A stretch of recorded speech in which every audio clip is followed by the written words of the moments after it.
Soil preparation is the foundation of the entire system. We plow deeply to break compacted layers and improve oxygen exchange in the root zone. What we are aiming for is a loose but stable soil structure, fine enough for roots to penetrate easily, but strong enough to hold moisture. At the same time, we analyze soil pH and basic nutrient levels.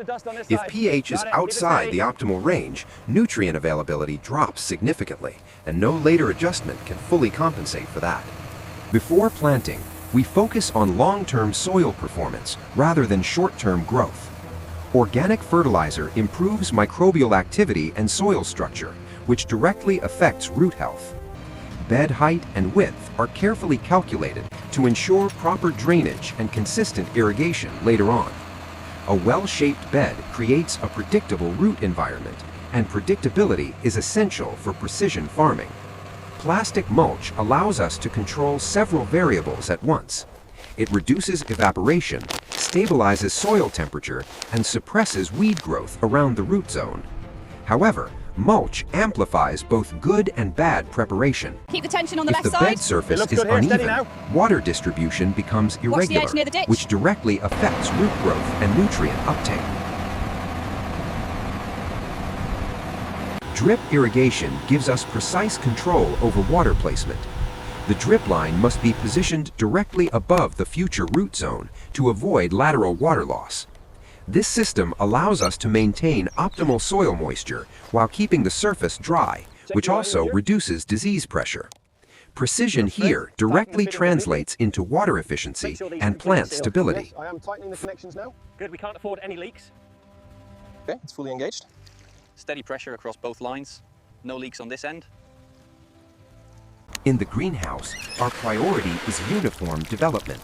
Temperature, humidity, and light are kept within narrow ranges to ensure even germination. Each seed needs to form a strong primary root system early on. If root development is weak at this stage, the plant will always lag behind after transplanting. This is why we treat seedling production as a critical investment, not a routine step. Fully developed root balls to ensure successful transplantation in the field. Make sure the ventilation gaps are clear on this rack. Transplanting is the first major stress event for the plant. Our objective is to ensure immediate root-to-soil contact in a moist, temperature-stable environment. When roots establish quickly, vegetative growth becomes uniform across the field. Uniformity at this stage simplifies all later management decisions. During vegetative growth, consistency is more important than speed. We monitor leaf color, stem thickness, and internode length to assess plant balance. Small deviations early can indicate nutrient or water imbalance. Correcting those signals early prevents yield loss later in the season. These chocolate tomatoes show clear signs of chewing. See the discoloration on the lower leaves? It seems localized for now, but we need to identify the culprit. Right here. Definitely chewing marks on this one. Agreed. Let's isolate the sample and check the surrounding beds. Fertigation allows us to match nutrient supply with plant demand. Instead of applying nutrients all at once, we feed gradually through the irrigation system. This improves nutrient uptake efficiency and reduces leaching. It also gives us flexibility to adjust the formula as plant requirements change.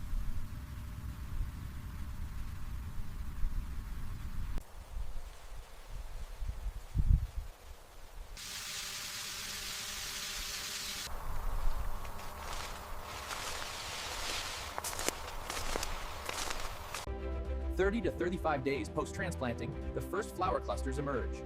The black plastic mulch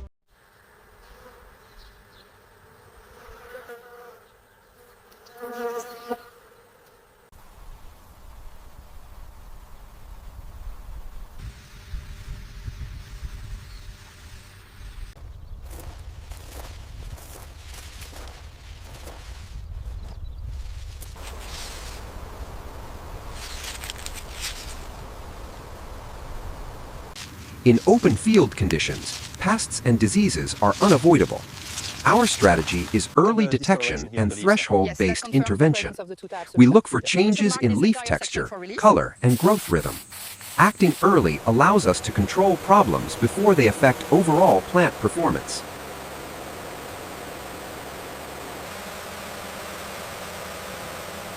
Flowering is a key indicator of plant balance. Strong flowers and consistent fruit set mean that vegetative and generative growth are well aligned. At this stage, management focuses on maintaining stability rather than pushing growth. Here we see the early fruit development stage, roughly 50 days after transplanting. The young green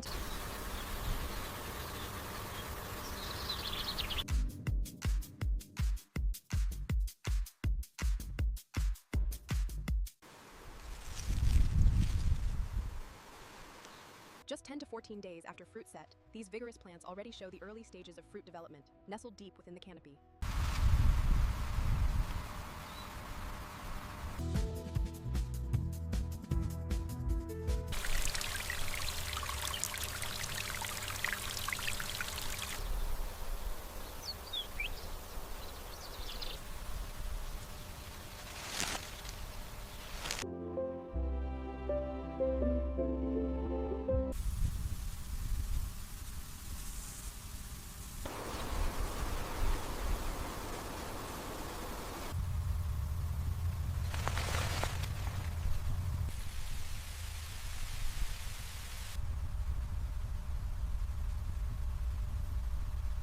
Harvesting reflects the quality of every previous decision. Soil, water, nutrients, and protection all come together here. Consistent fruit quality is the result of a controlled process from start to finish.